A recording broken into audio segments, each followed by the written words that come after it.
வரும் வரலாறு நம்ம பேரை சொல்லும்.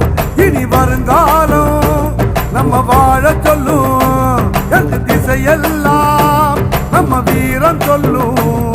நம்ம தலைமுறைதான் இனி தினமும் வெல்லும்.